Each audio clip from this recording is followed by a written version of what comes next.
Maybe there we go.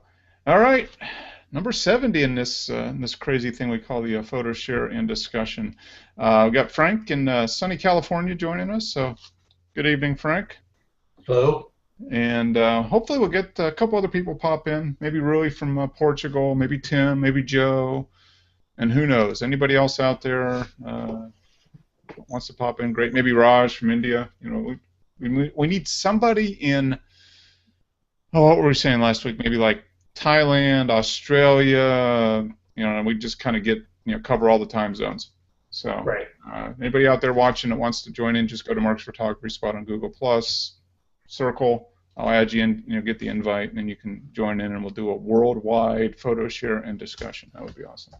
But got a fair amount of images posted. I posted a couple, and it looks like there's been a mad dash to post images here in the last 8 hours. So there's some new images on the thing.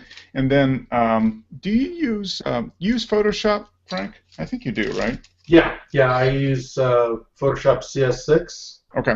All right. and Lightroom 4. Okay. All right. And I'm using Lightroom 5, and I just downloaded, a couple weeks ago, the Photoshop, was it Creative Cloud 14, I think. So I'm learning my way through it bit by bit. I've been really time pressed, but I think maybe that might be something we try to maybe tie into some future shows, is maybe do a segment, maybe people do a screen share, maybe some techniques that you guys are doing for photo editing in Photoshop. I think that might be interesting, because I don't know if Patrick will give up his secrets on how he does the cars, but that would be really neat to see. Well, I'm sure And, job one, it starts off with a really good capture. yeah, yeah. I mean, that's the key. I mean, you can do a lot of stuff in Photoshop, but you do need a good image to start with, and he does a good job of that. But there's definitely he's got a workflow built around processing the images. I know Raj is doing. Hello, Raj. How are you? Good morning. Awesome. All right, good. Yes, it is now what 5 in the morning there, something like that. 3:30. 3:30. Oh, man. Oh, so he's just getting started. Yeah, he's just getting started. Well, Yeah. welcome. What a great way to start the day. Really, really. Yeah, Photo share and absolutely. discussion first thing in the morning. Doesn't get any better than that, right? I mean, who would argue? Definitely. Yeah. Okay. Good. I'm glad you set the alarm bright and early. Either that, or you're still staying up. Either way. Popping in. Yeah. Uh, but I was just saying before you joined that maybe it might be interesting to schedule maybe every couple weeks or something, some time where each of us could maybe do share a little bit on post processing workflow, that type of thing. I mean, I think Absolutely. that might Yep. be fun to do, because I know you're doing a lot of stuff with Photoshop. I know Frank's done some stuff. Patrick, I'm starting to learn it. I really am just like baby steps into Photoshop at this point, but Same here. I've done a couple images in it, doing a little bit of luminosity masking hmm in Yeah. a tutorial, and it did help a couple of images. So I'm interested in learning a lot more about it. And then, are you guys aware, or did you see anything on Google Plus about the Arcanum, that thing that Trey Ratcliffe started like 6 months Yes. ago? Okay. Yes. He's had it for a while. Yeah, he's had it for a while. I signed up initially when he first offered it back in November, December, and I finally got an invite to join a cohort in July. So I joined up, and I'm working my way through the levels, and I've been in there about a month now. And I've been really impressed with the way it's organized and everything. So I've got one of my first critiques. It's set up in a bunch of levels. You go through each level, and there's certain objectives and goals that you have to do. And I'm at the level now where I think it's next Wednesday, I have a critique of 5 images that I had submitted to there. So I'm going to find out if that's something that they're allowed to, that it would be okay for me to post to the public internet, because I think it would be really interesting.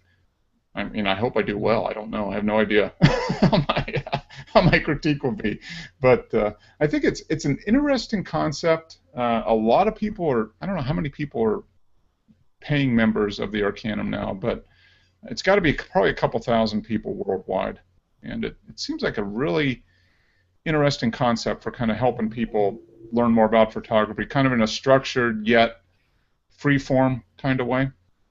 Mm-hmm. And it's kind of set up on a master-apprentice relationship, and been very interesting. So maybe I'll, if they're good with it, maybe I'll post the critique video that will come out of this thing on Wednesday that I'm doing, and maybe we can talk about it a little bit. I mean, I think it might be interesting. But so far, I feel like I'm getting my money's worth for it. Which is how much? I'm paying $29 a month for it. I get a little bit of a discount since I signed up at the beginning. I think that for brand new people, it might be $39 or $40 a month, or $49. Mm-hmm. But it seems like it's set up pretty well. There's each group, they have a master and then 20 apprentices, I think. Yeah, in each what they call a cohort. So you've got each. It's broken up into small groups with a leader basically, who kind of helps you go through each of the levels. You've got goals and objectives that you need to meet, and then a number of critique steps along the way. I'm going to be at the first critique, which is level 4 or something like that.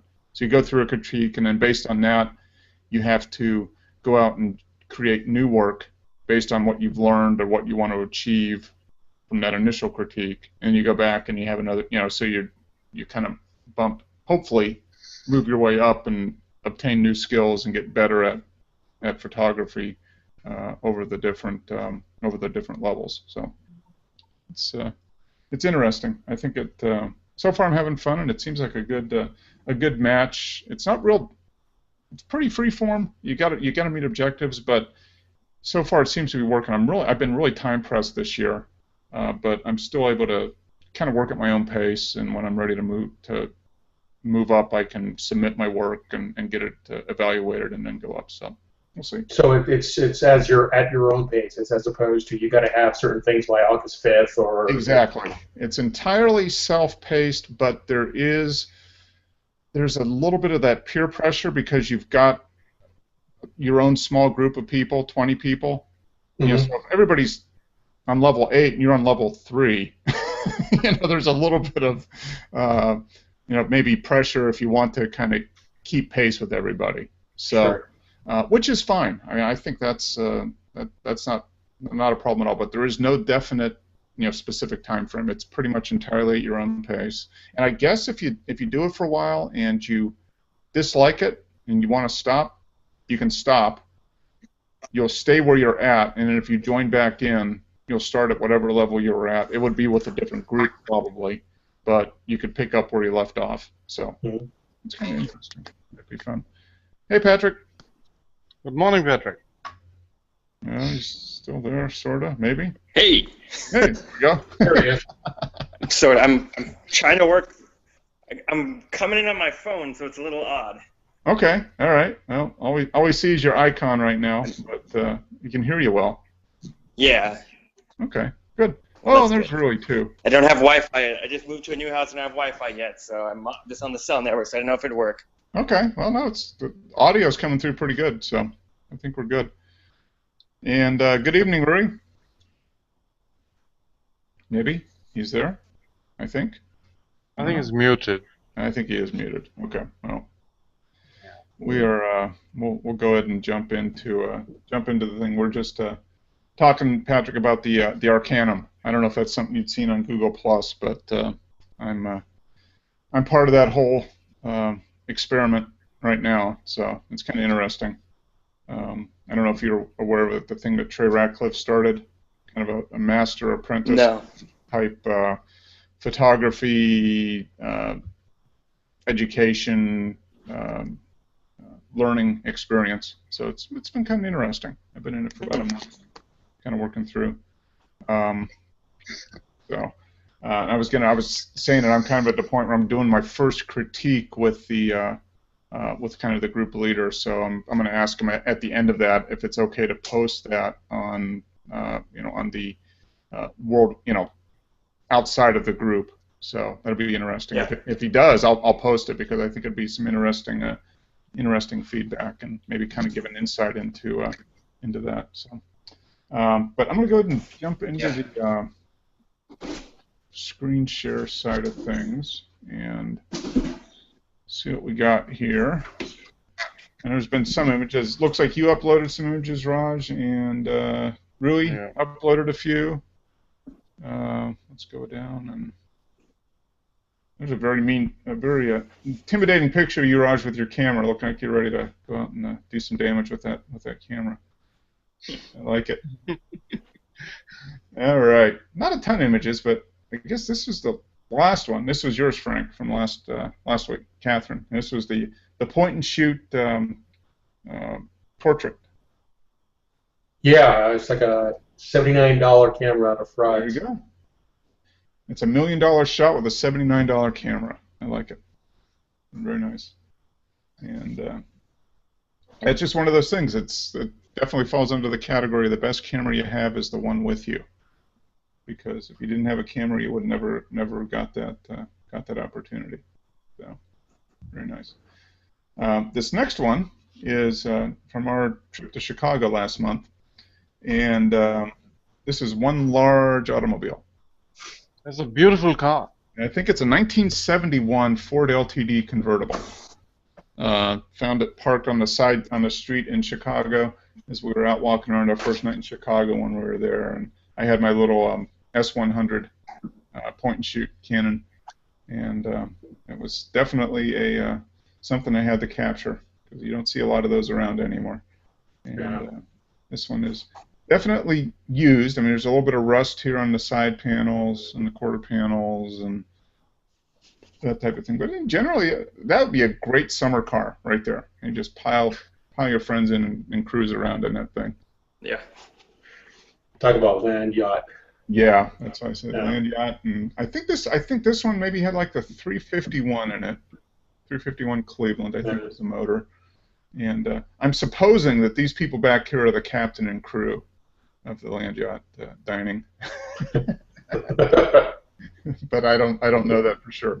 But just a great car, and it's great because it's in the tow zone. That was the other thing I noticed after I took this. Yeah, I got home and was looking at it. I was like, hey, it's in the tow zone. You need definitely a tugboat to move that thing around. You know what I like about this image is and it's subtle, but if you look at it, you see that you have the yellow stripes in the road going through the circular mantle cover. Yep. And then you have the lines of the car going through the circular shapes of the tires. Yep, that's exact. I noticed that as I was getting ready. I was going and adjusting the color to try to get the car to come out nice. I'm like, hey, look at those! Look at the lines, double yellow lines in the road. That matches up really well with the car. Mm-hmm. And you got the manhole right dead center of the. To be honest, I didn't at least consciously think of that when I took when I framed when I composed the image. I just wanted to. My main thing was to get the whole car in and the people, because I just saw that and I was like, hey, those are probably the people that are in the car. And I didn't even know this sign here. I didn't really even notice this. I mean, those were the first two things I noticed once I got it in Lightroom. I was like, hey, look at that. It like all lines up. So. And Mark, what's interesting? The interesting part is that every color has a complementary color, right? Mm-hmm. These yellow lines are surrounded by the gray color, the gray street. Mm-hmm. And then you have a car which also has those gray stripes, right? Right here. So that's complementary. Yep. Mm-hmm. And then yellow, a complementary color for yellow is blue, and the group sitting behind, they're all wearing blue. Okay. Yeah. See, I didn't even, but now that you mention it, you're exactly right. Yeah. Yeah. So in the interiors, well, it's black, but it's kind of got a little bit of a blue tinge to it. Faded black vinyl, I'm sure. But it's just a really interesting study on how you can have one thing so graphically similar to something completely and utterly unrelated. The yellow on the gray, and here you have the gray on the yellow. Yeah, it's an interesting study.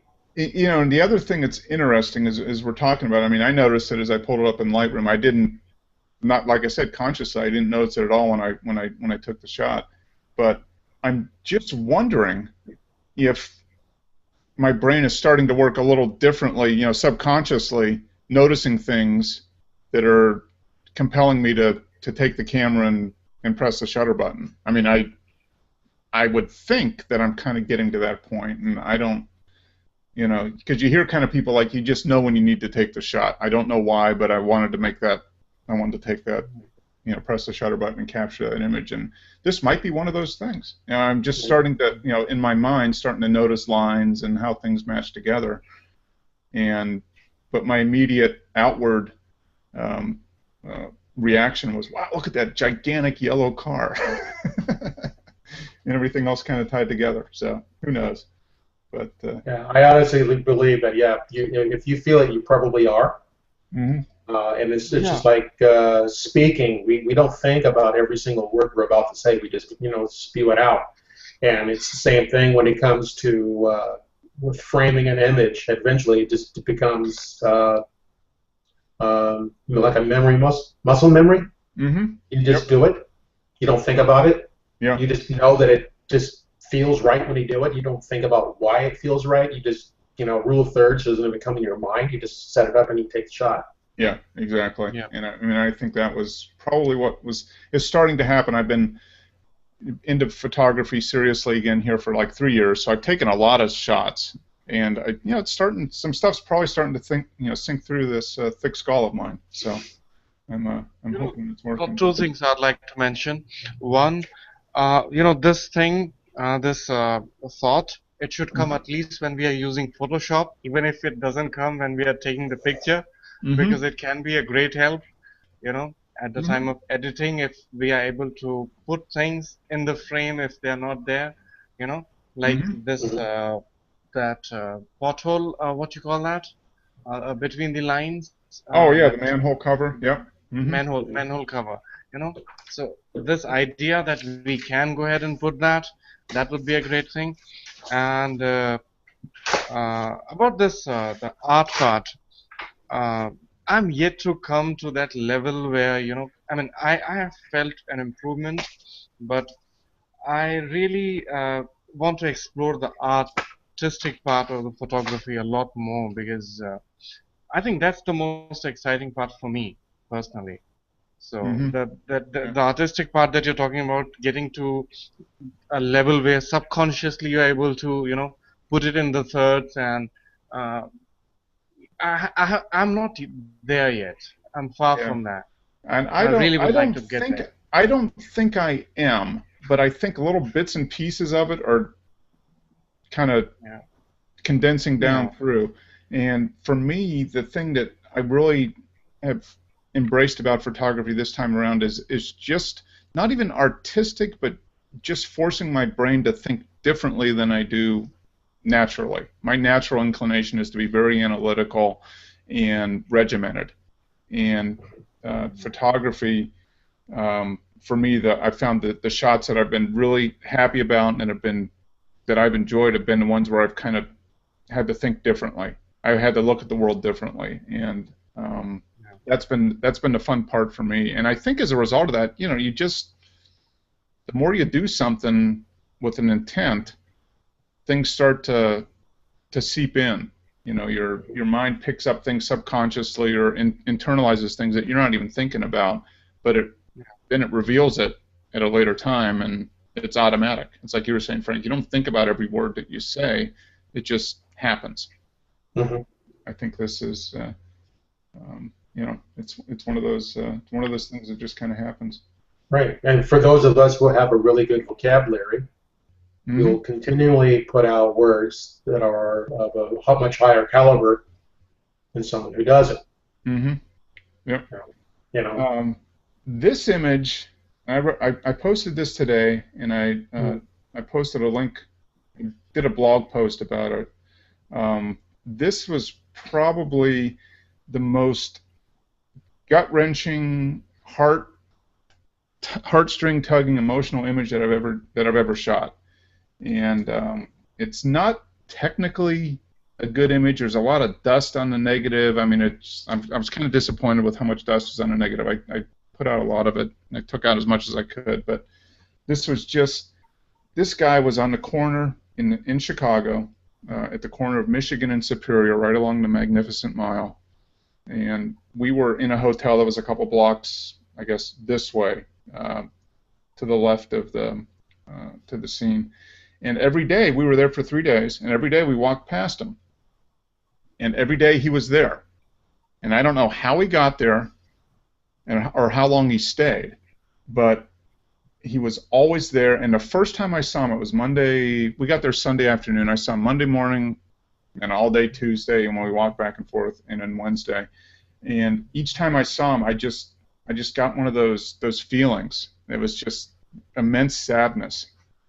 And you're in a big city, you see lots of people on the street, kind of panhandling, begging for money, whatever, and you don't think anything about it. But for some reason, this guy just hit me hard, and really an emotional reaction. And I've always had a thing about photographing homeless people, street people. I just, it was just one of those things that I didn't know whether I was comfortable doing or not.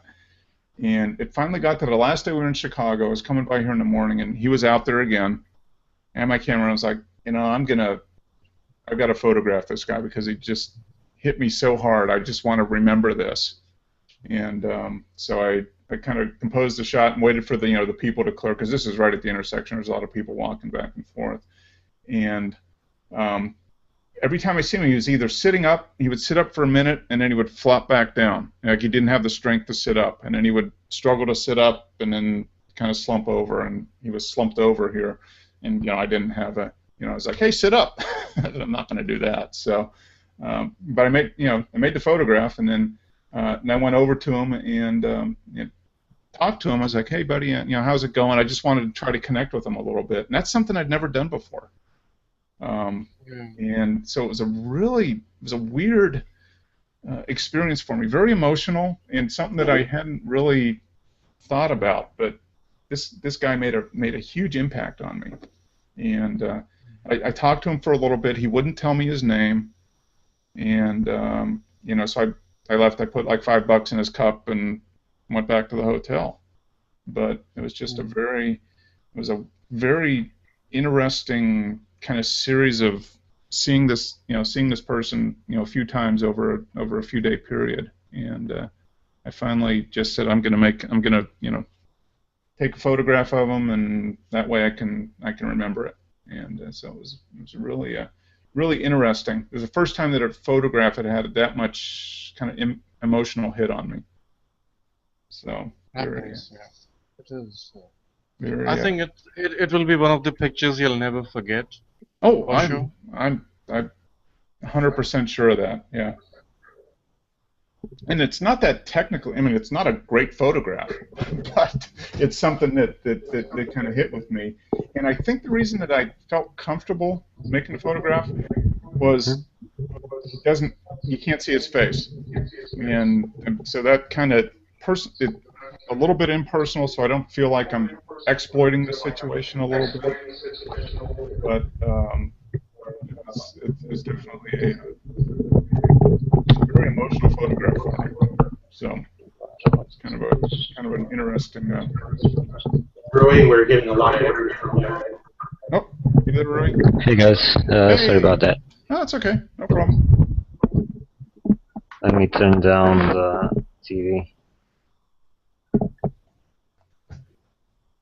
So yeah, so I'd be, it was just one of those things that was really hit me, made an impact on me. It's like, okay, I gotta kind of get past my natural inhibitions on doing that, and I think he probably is made me turn a corner a little bit in my photography, because now I think I've gotten a little bit more courage to photograph maybe some things that you don't want to look at as much.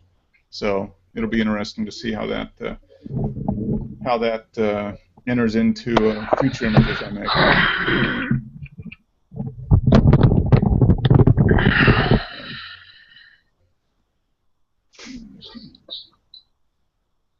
Yeah, maybe it was in his destiny to improve your photography, and who knows? I mean, and your destiny to tell his story.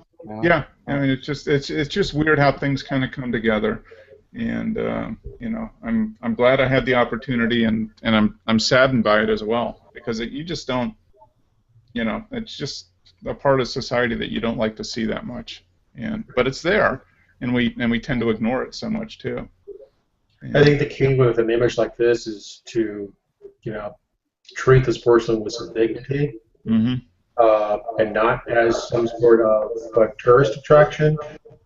I've seen people tell me about, oh, I was on the tour bus and I saw this homeless guy. Look at the picture I made.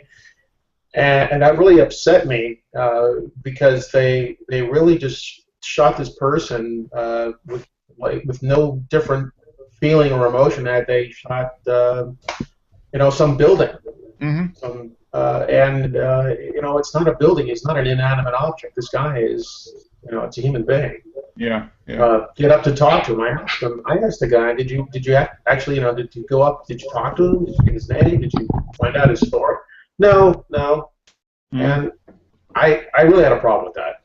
Yeah. Yeah. You know, I shot a homeless food line one time, and before I took a picture, I talked to people, got their names, got their stories, find out what happened, and then it was, hey, can I take your picture? Yeah, and I think that was a big thing for me. I didn't want to feel like I was exploiting his situation, and it took me. This was literally an hour after this was taken. We were headed out of Chicago. I mean, so it was. I'd seen him probably 6 times over the last few days, and was just hesitant to. You know, to take a photograph of him, and I just finally got to that point where it's like, okay, I want to do this, but I want to do it the best way that I can, and so it was just an interesting. It was kind of one of those transitional moments. So it'll be. I'm really interested to see how it carries forward. You know, as I kind of go through and do more photography. So. Yeah, these types of images that are related to social economical issues that people are dealing with can be extremely emotional and fulfilling as a photographer, especially when those images lead to some sort of good for the person within the image. Yeah. Yeah. And it was.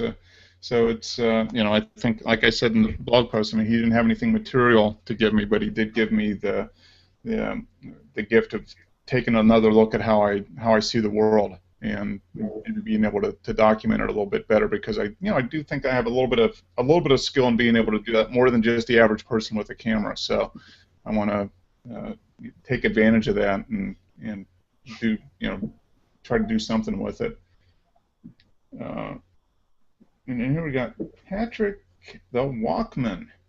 This is a high ISO shot, it looks like. A little bit. Yeah, it's actually black and white film. Okay, cool. I believe it was. It's either 800 or 1600. I can't remember. Okay, all right. It's been a long time. Yeah. Okay. Yeah, I was thinking with that old Canon Pelex. It's like 1967 or something like that. Oh, cool. The 51.4. Sorry, go ahead. No, I posted some photos of it before, or from that same camera before. It's one of those mirrorless ones. It's like a kind of oddball from the old Canon stuff, but it just has like a pentaprism mirror, so you know it doesn't have a mirror that actually flips up. Okay. Cool. So it's just kind of an interesting one to work with, but. That's a camera that I got. I think I got it at like an old antique shop, but it has like where the aperture is stuck at 1.4, and it's like a really dirty viewfinder and stuff. And being the pentaprism mirror like that, it cuts quite a bit of light out of the viewfinder and actually out of the the image, because as you can imagine, it blocks quite a lot coming in. Mm-hmm. So it tends to be, I don't know, this kind of grainy look like this, even with like faster film. Okay. But I don't know. That's, to me, like if I'm shooting film, I kind of want it to be, grainy and whatnot, especially black and white film. Mm-hmm. At least for most subjects, but. Yeah. Well, this definitely is, and it's got a cool feel. It's got an interesting feel to it. I mean, it just was just in in a club or dark, obviously, and Yeah. that fast lens, that f1.4 is probably like f2 on a camera without the pentaprism. It sucks away a lot of light. It sounds like. It definitely does. I mean, especially with how old it is. When it was new, it probably didn't block quite as much, but it being a little dirty and scratched up and stuff, it always has to go through that as opposed to obviously just going right to the film through the lens. So yeah, I'm not sure how much it blocks, but it's definitely noticeable. Yeah. That's a neat. But yeah, the one thing the reason I like this is because I don't know, I just kind of like the feel of it, but I purposely focused on the microphone stand versus the people. Mm-hmm. Yeah. This is just kind of because he's not singing or anything. He's just kind of waiting back and ready to. I mean, they're playing at the time, but not singing at that second. Yeah, that is true. The microphone stand is relatively sharp, especially compared to the rest of the scene. Nothing super sharp with that lens, but yeah, I mean, there's a definite difference in sharpness between the mic stand and the band. So yeah, it's a cool shot. I like it. It's got a very gritty feel to it. And is this the same camera? It is, yes. Okay. All right. Yeah. Same film? I think that's different film. I think this is that what is that, Kodak like BW400 Sienna is now like true black and white. Okay. It looks like it's. I like the composition very much. Yeah, it's a very interesting composition. It looks like it's the building. You're actually kind of leaning out and tilting it over a little bit. Is this? Yeah, it's pretty much shooting almost straight up. I think it's like a little awning on the right and then a light on the left. Mm-hmm. Yep. That's a neat. And the reason I included this one is because I feel like if it wasn't black and white film, it probably wouldn't work. And maybe even if it was a different camera. I mean, like you said, I do like the composition itself, but I think the tones and stuff that the film creates versus, like a nice sharp digital picture, just wouldn't work as well. No, I think you're probably right. Yeah, I mean, there's just sometimes where black and white monochrome turns a regular image in color looks so much better in black and white. Yeah. Well, this image has everything to do with shape, tones, texture. Yeah. Yeah. Color would be a distraction. I was listening to the same thing. Until 2000, which is like really recent, color films were not even respected. Didn't even have like proper respect for artwork, And one part was that because of the digital, because of it was difficult to keep the negative for a longer, store the negative for a long time, and for some reasons, art world considered color photography as consumer thing and like noob thing, and they always thought that color photography is for like not something serious, and if you're a serious photographer you need to shoot black and white, and that is probably the reason why you see most of the great images in black and white. I would agree.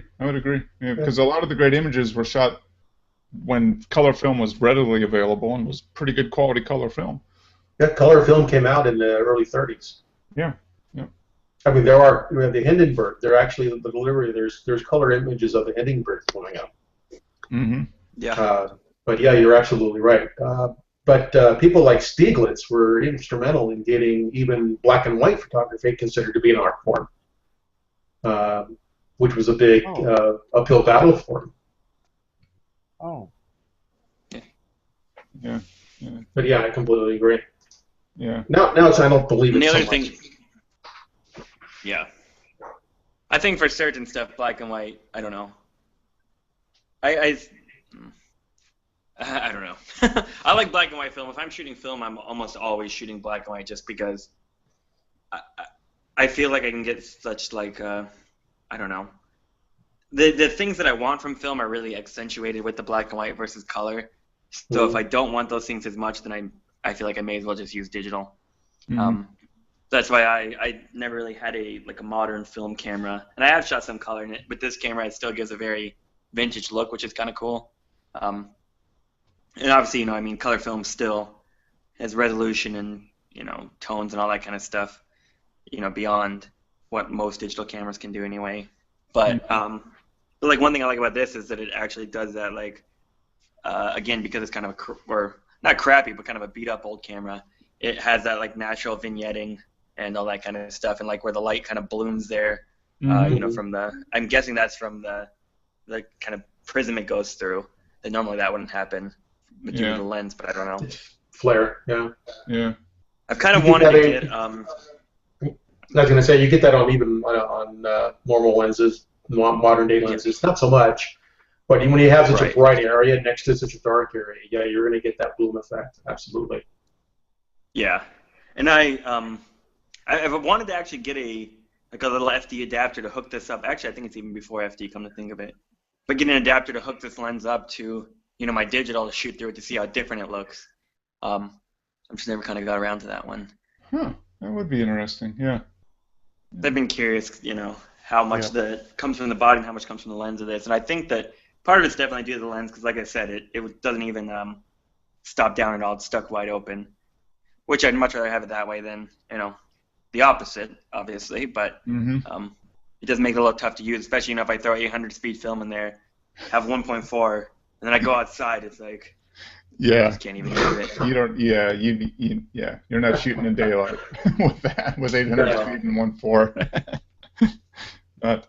not in getting any kind of probably usable image. Even with black and white film, I mean, there's a lot of range in black and white film. A lot more than you would think. Because I know personally that there's a lot more range in black and white just from missing the exposure completely and still getting an image that's usable.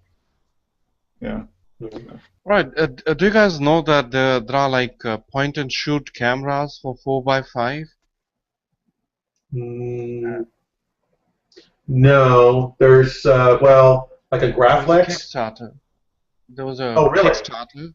Yeah, they had a Kickstarter and they have come up with point and shoot cameras for 4x5 films, and it's only $99, and let me try to remember the name. Yeah, I know what you're talking about, Raj. The camera itself is $99, but the lenses that fit with the camera bring your own lens. Bring your own lens thing. They don't give you the lens. Yeah. And so the camera body was basically $100. Yeah. And you got one film back, I think. And then you could, you'd have to either make others or buy others. But then the lenses seemed like they were something that was a little limited in availability. But the lenses are like fixed aperture lenses and wide-angle lenses. Okay. And that's what they are. And both there are like only two options available.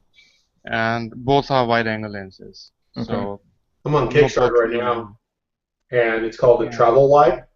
Yes, that's it. That's the one. That's the one. I always have a brain fart. They were, they were on Kickstarter last fall, I think, maybe like 6-8 months ago. They're at 128 grand right now. Okay. Their goal was 75,000. Nice, good for them. Yeah. Yeah, I think they had they've sold the first batch, and now they've increased the price to 150, and that's the thing. But considering it's 4x5 and it's point and shoot, so it's something, and it's really affordable. It's like $100 is it's not gonna harm. So I'll definitely consider buying these two, provided I can get the lenses. Yeah, that's a challenge from what I hear. That finding the lenses that work with it are, the camera's the easy part. The lens is the challenge. But it's a great idea. I mean, and it'll probably get more people, back into that kind of photography, which is. I'm dying to get into the large format. That's like my target. Get into large format. Oh, really quick. Go ahead. Sorry, one thing really quick. I was going to say that I didn't share any car pictures this week, as you noticed. Yes. But that auction's going on this weekend. And so far, 3 cars that I shot have sold for a total of like $10.5 million. So wow. I think you need to change your pricing model, Pat. I think you need to charge 1% of sale price. No, I said 0.1%. I'd be happy. Yeah. The heck with this. You know, someone's per day. It's like I won't charge anything to take a photo. I just want a cut of the sale price. That's all. That's right. I mean, I'm contributing to that sale price, right? What do they pay? A 5 or 7% commission to the auction house, something like that? Is it? I think normally? It's like at least 5 on both ends, if not more. Oh, see. For the real high dollar cars, though, they always kind of make deals, though, so it's not close to that. But yeah. Now, did you guys hear about the Ferrari 250 GTO? I know, it kind of underwhelmed. Yeah. Really? It set a world record. Yeah, but people were expecting 60 or 70. Oh, were they? I didn't realize that. And it only sold the company that I do a lot of work for, they're selling a car tonight that might be right around that same number, so I'm very curious how that'll do. Wow. Yeah, it sold for $38,115,000. Man. Yeah. That's amazing. That's through Bonhams. I've done a little bit of work for Bonhams too, but it's been years now. Yeah. Yeah. Yeah, I think you need to change to like just 110.01. You need 1 basis point is all you need. You know. Yeah. Off 38 mil. Yeah. Price it like you do like they do. Yeah, because the red Cobra I posted some photos of, or a photo of, I think. I remember a couple. That one sold for 1.7, and then that Ford GT Roadster prototype sold for like 6.7, I think. Man, it's crazy. Which they were hoping for like 8 to 10 for that, so that was a little under what they were hoping. But wow, economy is not good, you know. So. Yeah. Well, the thing is, those people are at that level. You're insulated from the economy. It doesn't matter if you're buying a $10 million car. You don't care. You're not worried about It's like us putting down a couple $1,000 for a car. Yeah, I mean, it's just it's all relative, you know. And sometimes it's just not one individual; it's a conglomerate of fairly well-off people. Yeah, that's true. They form an LLC or something to buy cars. Yeah. Sure. I mean, throw in $100,000, buy $1 million car, and in 4 years you sell it for a 20% profit. That's not bad. Yeah. Make $20,000 on an investment. Yeah. That's cool. That's I think you need to change your pricing model though. At least on the big cars, you just sell to a percentage. I don't know. I wonder if photographers do that. Probably not. I think it would be probably by hours. No, I mean if I was helping them market it, maybe, but. Yeah, like in Scottsdale last year, in January, the cars I shot sold for like $26 million. So that'd have been a nice, little cut. Yeah. Yeah, but I think people like Chase Jarvis and all, they charge really heavy, like really heavy, you know. So, yeah. But the production and this guy, what's his name? The Nikon brand ambassador guy, what's his? I mean, these like the famous ones, the real famous ones, Joe McNally and all that. They charge really, they charge very heavy, and their setup is like as big as a film setup, you know, like helicopters and 700 strobes and things like that. They like have huge setups. 700 strobes. He shot a building. He shot a building with 700 strobes. I mean, he lit entire building with Nikon strobes. 700 of them. Wow. Imagine how many people it would take to put 700 strobes and then recover them back. Yeah. Well, you need a whole team. Yeah. Yep. It's like 25, 30 people, to run around and set up the shot. Yeah. Speaking of a setup shot, this is a nice one, Roy. I like this. Nice waterfall. Thank you. Actually, the photos for this week are all long exposure shots. Okay. Just to keep a theme. 13 seconds, at f/22. Okay, that qualifies as long exposure. I don't have the filter, so bump up the aperture, bump down the ISO. Really small holes are your friend when you don't have a filter. Yeah, that's very nice. That's you got the water. It's got that nice pillowy effect to it. Yeah, it's a neat shot. Some people don't like it levels. Like this soft, but I do. So yeah, I mean that's a yeah. I mean, you can go to where it looks like cotton balls flowing down the side of a mountain. And yours isn't. Yeah. It's not quite there. I mean, you got a nice flow to it, but you can still see some detail in the levels. And what's neat is I like this little stream up here coming in. This one, yeah, that's a neat composition. I don't know. Could you clone out this section here? I don't know. That would actually that was on purpose because I do have one from the other side. Oh, okay. Without that, but I guess it gave it some depth. Okay. Yep. So I just very nice. That. Yeah, it's nice. It's a very nice shot. F22 in 13 seconds. Yeah, that qualifies as exposure. Anybody here use ND filters? I have not yet. Yeah, that's. You know, when I started photography, I got a used 50mm 1.4 lens, which was stuck at 1.4, and for street photography, it was too bright, so I used to use ND filters to get less light in at that point. But then I got some other lenses. But yeah, you would need what did you use, like a 2 or 3 stop to get it down to like f5, 6 or something like that? I had it's ND8. I think 8 brings it down 2 stops perhaps. Okay. I don't know. It was ND8. That's what I had. Okay. All right. Yeah, that gets you to it. Yeah, that gets you close. Now, yeah, the two that I use, one is an ND, one is a 6 stop, and the other one is a 10 stop. And you know, I bought them thinking that I might just need the 6. But I end up hardly ever using it. I usually just go straight to the 10. So if I had to just pick one, that's true. The lighter ones are pretty much useless. But again, they might be useful sometimes, you know, on a cloudy day or something. But I found out that the darkest one is usually the useful one. If you really want that shallow depth of field, that's the one you need. Yeah. Right.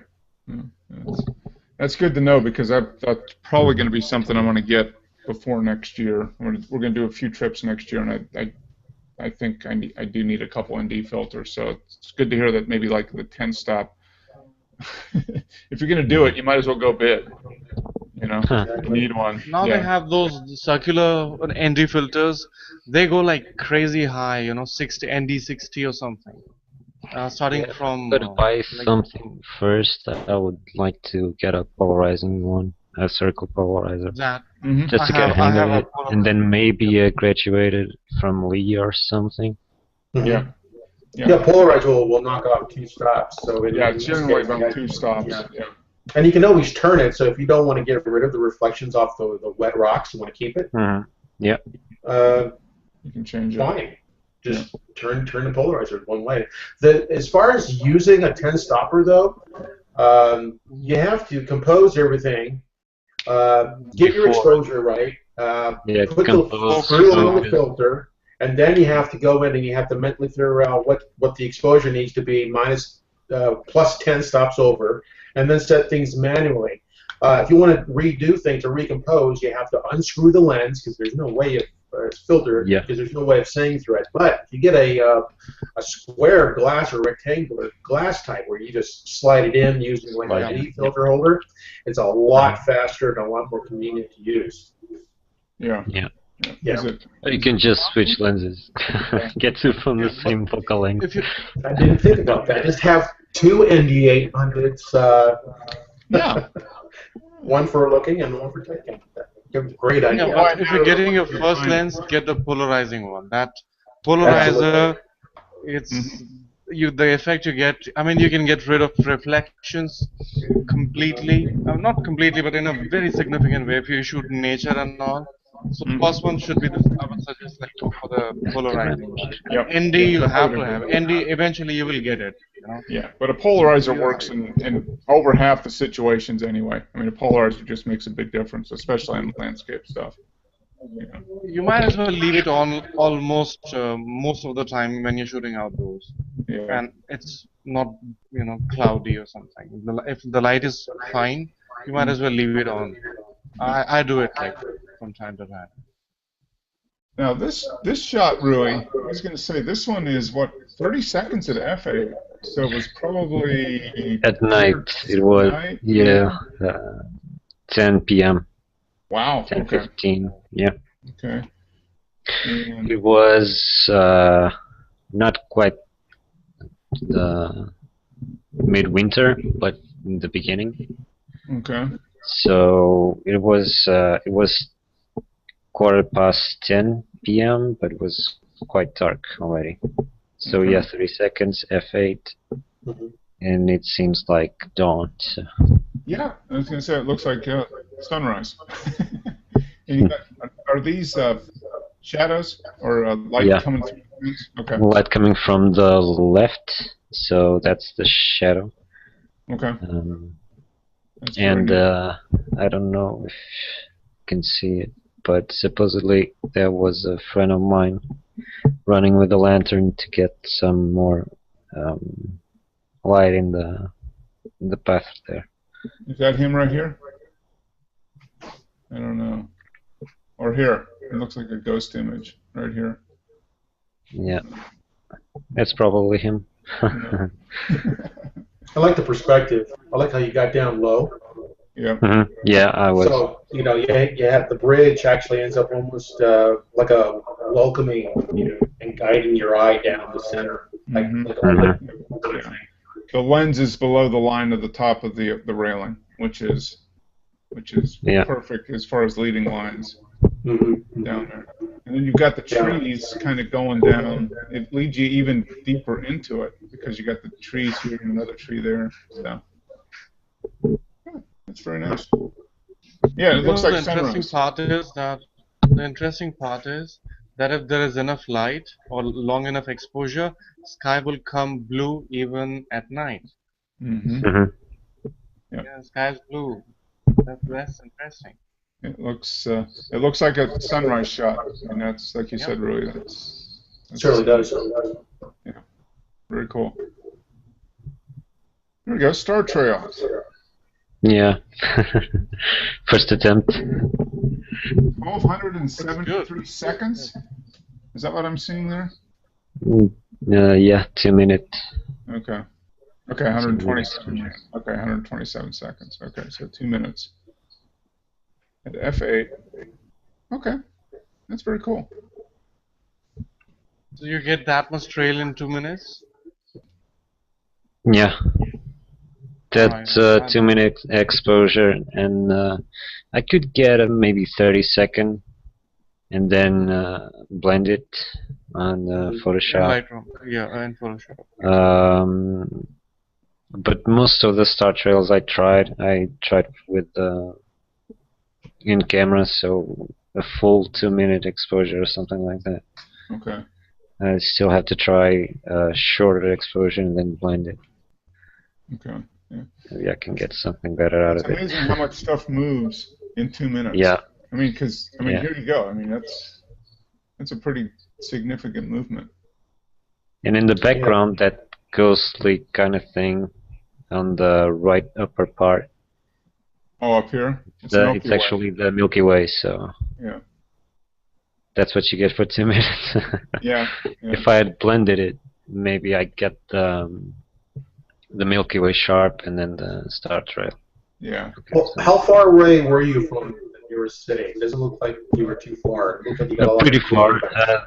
Yeah, pretty far. There's not much city light. Okay.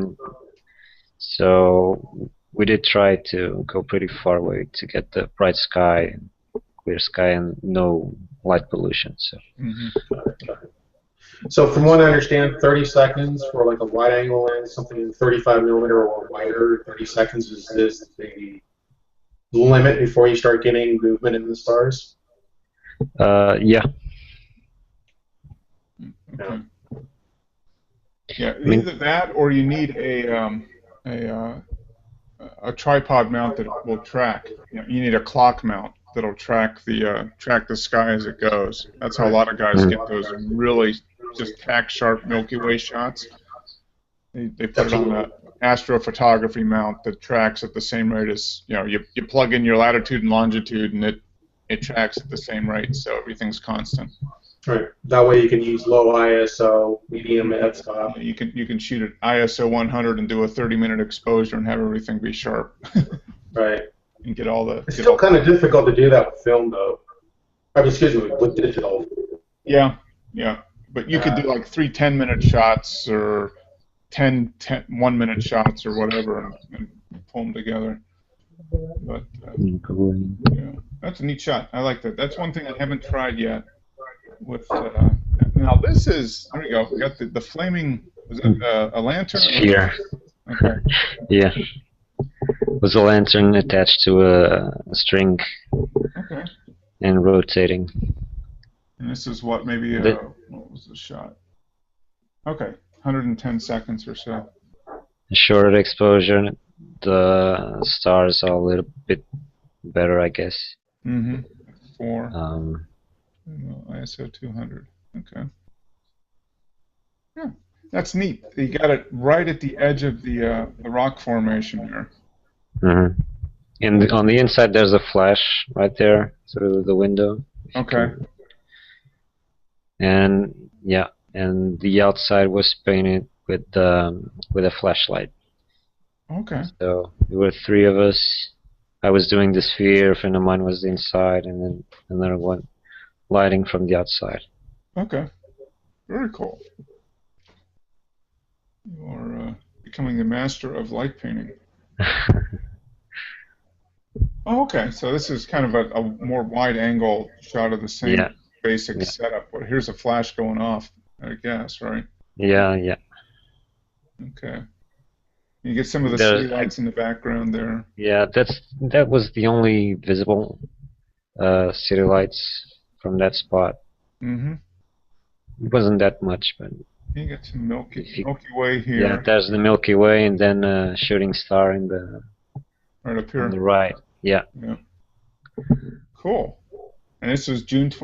This was actually in June of last year. Okay. Yeah. Mm-hmm. Yeah, that's a nice shot. I like that. Very cool.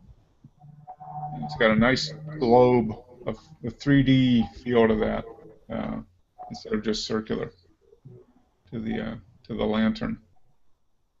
It looks like a place I would like to visit. Yeah. It's pretty not that remote, but it's actually far from the nearest small town, so actually a good place to hang out. It's a poor man's Stonehenge. Yeah. What's that Stonehenge thing? Is that a structure or what is it? What's the significance of that design thing? The stone thing? That's actually an ancient house. So very cool. Yeah, very, very old kind of construction. Is it protected? People would live there, yeah. And I want to know how they got the rock on top. Yeah, I wouldn't know. That's pretty cool. It's almost like they chiseled it away, from a solid block. I mean, how do you get that? Wow. Okay. Yeah. That's cool. Are you allowed to get onto the roof of that stone house? Yeah, I did. I do have one also with a sphere there. But I haven't posted that, I guess. Okay. But I do. I can share my screen if you want to look. See it. Yeah. Pretty fast. That's good. Yeah, go ahead and share it because that's.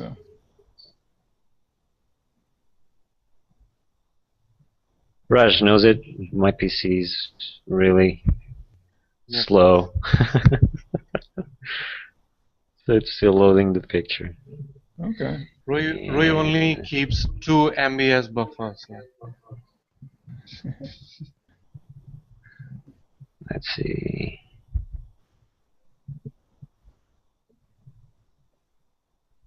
Did I crash? No. Well, I don't know. I don't see anything on the screen share yet, but doesn't mean anything.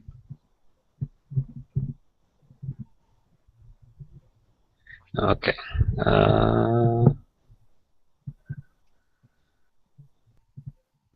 Looks like Patrick's phone ran out of energy.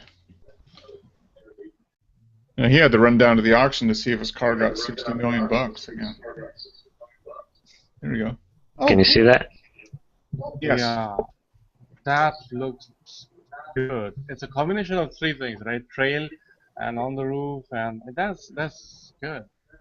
Yeah, that's the best shot of the bunch right there. The one that's not shared. Yeah, because it was just nice and centered on top of the roof there. You got the star trails. I really like that one. And then I have this one. That one seems a little too bright. The other one was better, I think. Yeah. Yeah. Just a little more. Yeah. Very cool. I like it. That is. Yeah, like I said, I'm inspired to do light painting. I got to find somebody to go out and do light painting with. Very cool. Like it. All right, I'm going to move on to the next one here, and this is Raj, I think, right? Yeah. Yeah. Sure. There we go. Alright, now this is a combination of light painting and Photoshop. Okay.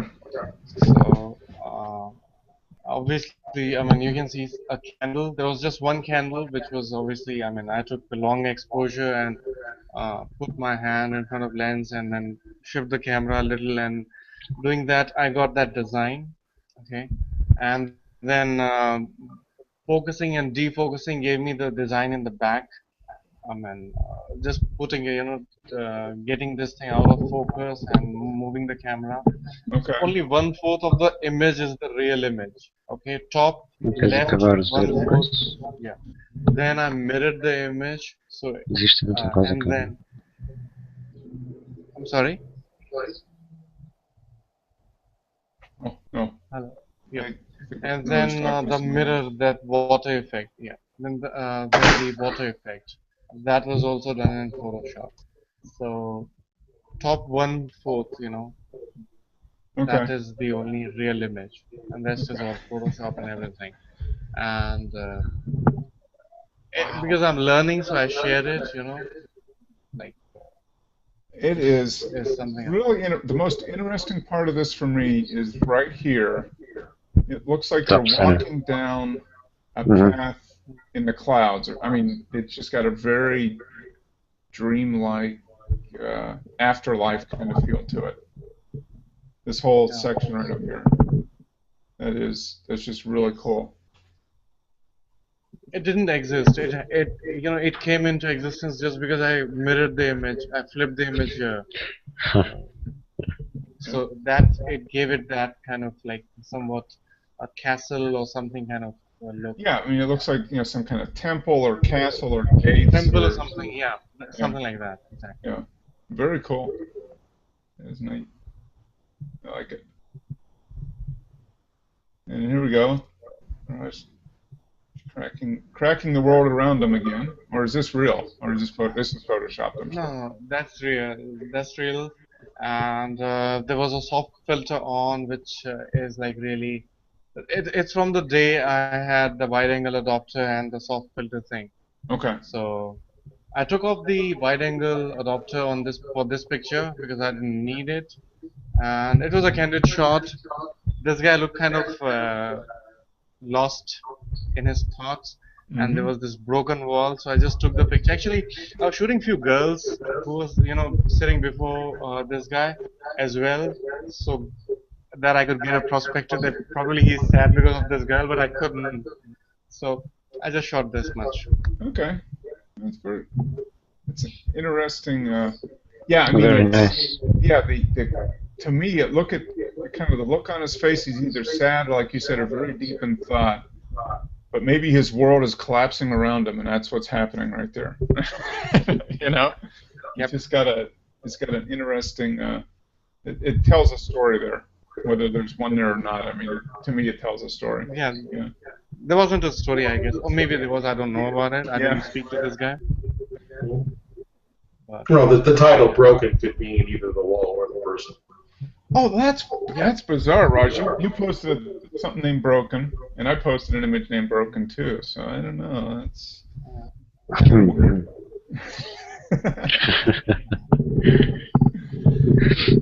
That's very interesting. But the one thing I'd do to this is maybe some clarity in Lightroom, just a little bit more texture. Okay. This is clarity at full. It's all there. Maybe just to bump it up a bit. I think I don't quite remember. I'll have to look into my Lightroom, but I think this is clarity at full. But because of the soft filter, it got really soft, you know. Okay. If I remember correctly. So with the soft filter, clarity at full brought it back to where it would be without the filter, probably. Yeah. Yeah. I don't quite remember. Actually, Yeah. I'll have to look it up.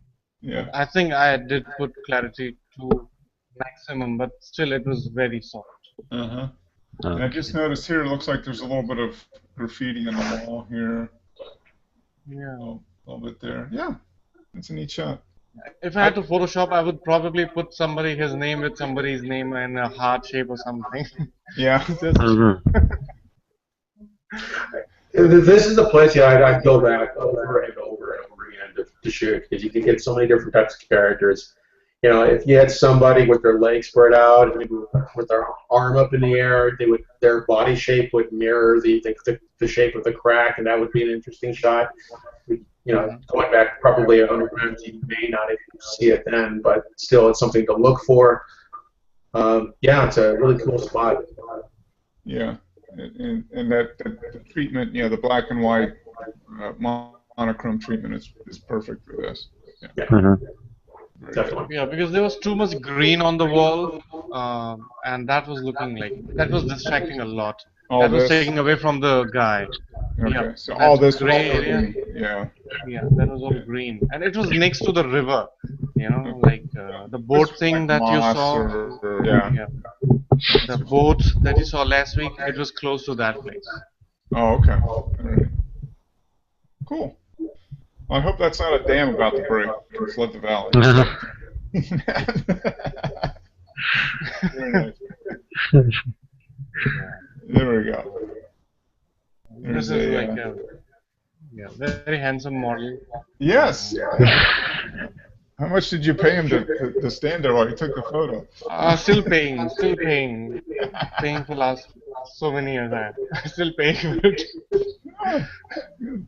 Very expensive model. Yeah. Okay. Yeah. And just want to ask, like, how do you find the sharpness of the image? Do you find it like your face is very sharp. The camera's a little, to me, it seems a little unsharp. But maybe because of the shake or the lens itself, because of the depth of field reflection or something. Yeah. All right. Actually, my hand was in sharp focus, and camera was on a tripod, and it was on that remote thing, so it auto focuses and takes the picture. And for some reasons, camera focused on my hand, and my eyes were not in focus. I did it in Photoshop. That's why I put the image here. And what you do is you just select the eyes and you use the sharpening tool, and that way it seems like my eyes are not in focus, my entire face is not in focus. Okay. But just because of the sharpening in eyes, it looks like my face is in sharp focus. No, that's interesting, because that's what we tend to look at. We tend to look at the eyes, and if that's in focus, then we just extrapolate it to the whole face. Yeah. Very cool. So this is a trick. This is a test. I guess we failed. That's cool. That's pretty cool. Something I just learned over the internet, you know. Yeah. Very cool. I think. I mean, this is a perfect spot then, because I've got to go make some dinner here. But I think maybe in a few weeks, would Raj, Rui, I don't know, Frank, I'm probably not at the point where I can really share any Photoshop tricks because I really don't know any at this point. But it might be maybe interesting to do, kind of how you would process a photo, maybe some things that you're doing. Sure. That might be interesting. Yep. I've still got a lot to learn, so if I can learn from you guys, that'd be great. But everybody does things different, and what I'm finding in Photoshop is there's like 20 different ways to do the same thing. Just depends how you do it. What would you use to get to that? Yeah. Yeah, the steps that you take to do a certain thing. It seems like I've watched tutorials on 3 different tutorials on the same thing, but from different people, and they all do it differently. Mm-hmm. It's all different. So there's multiple ways to do the same thing. So that would be interesting to do. So maybe I'll think about that. Maybe we can, as we move through the fall or something, maybe do every couple of weeks or every few weeks do something. You know, if you guys have something you wanted to show how you do a particular type of shot, or you know, some kind of trick or something you discovered, that'd be great.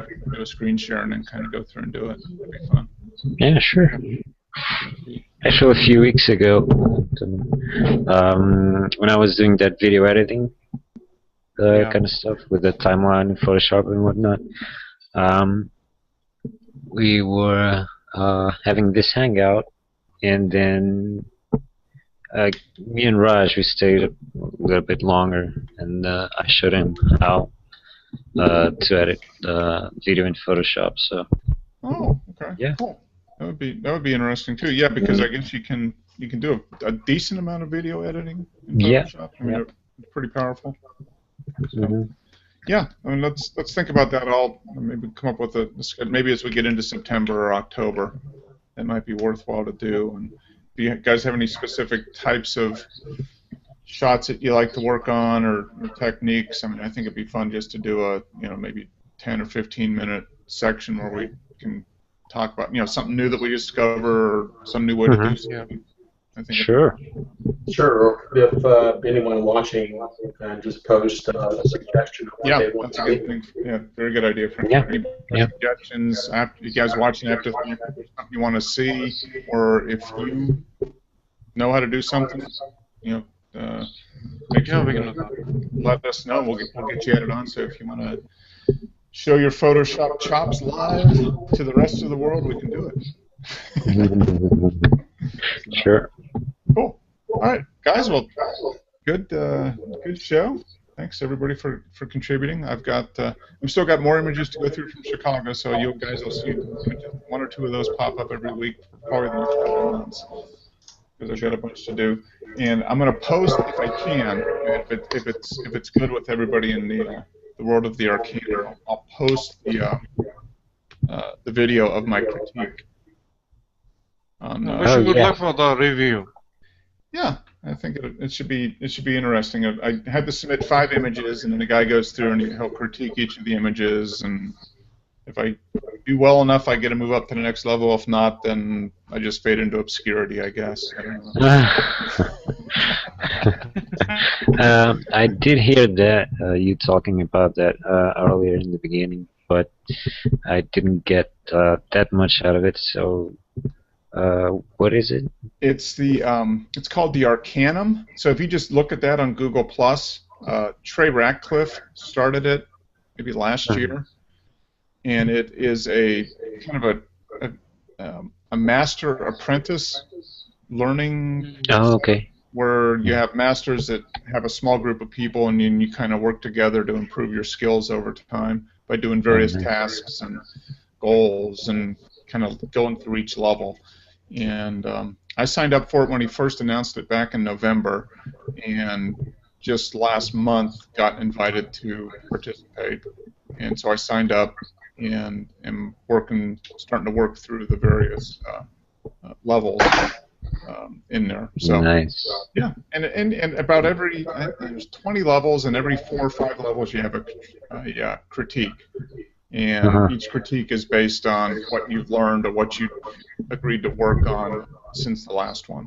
So, okay. Coming up on the first critique, which is essentially 5 images that you have taken previously that you feel good about and you think represent the kind of work that you want to do in the future. So you critique that, and then based on that, you decide on what you want to improve or what you want to do differently, and then go out and create some new work based on that, and then go and have that critiqued and film the next critique. Nice, very nice. Yeah, so I'm excited about it. It's kind of self-paced, which is great, but there's a little bit of that group pressure because everybody else in the group is kind of moving up with, so if everybody's way above you and you're still kind of lagging at the bottom, there's a little bit of pressure. Yeah. To get out there and make more photos and do more stuff, but it's good competition. Yeah. Yeah, it's exactly it. Yeah, there's no specific timeline, but you do feel a little bit of pressure to kind of keep up with the group. Improve yourself. Yeah.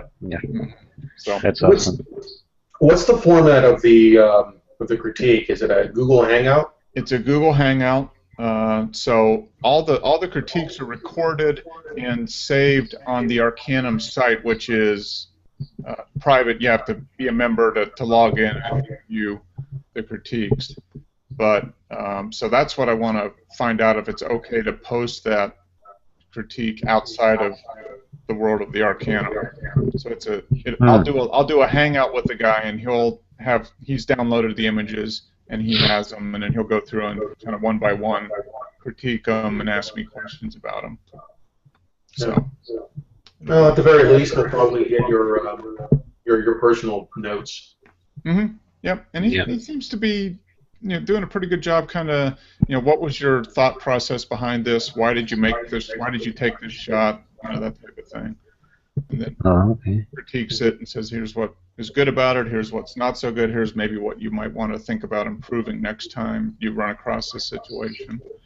So, and it's completely, independent, somebody completely different from you who is kind of aware of what you're doing, but is trying to approach it more from an outside perspective. Nice. Some feedback. So yeah, I'm looking forward to it. So if it's looks interesting. I'll post it, and maybe we can talk about it next week. It'll probably be a 15 to 20 minute video, I would think. It seems like most of them are between 15 and 20 minutes. So. Okay. If it's allowed, I'll post a link to it and kind of give my impression of it. So it'll be fun. So thanks very much, guys. You can now officially start your day, Raj. Now that it's almost 5 in the morning. Yep, it's almost 5. 8 minutes to 5. All right. Good. Rui, thanks for staying up late again. No problem. Frank, thanks for delaying your dinner, I guess. I've got a pork butt on the barbecue. So. Yeah, there you go. I've got to fire up the barbecue. I'm going to do some lamb burgers. I think is the. Very good. So do that. All right, guys, got to go. Thanks as always, and thanks everybody for watching. Same bat time, same bat channel next week. Photo sharing discussion number 71 next Saturday. See you then. Take care, guys. Bye. All right. Bye.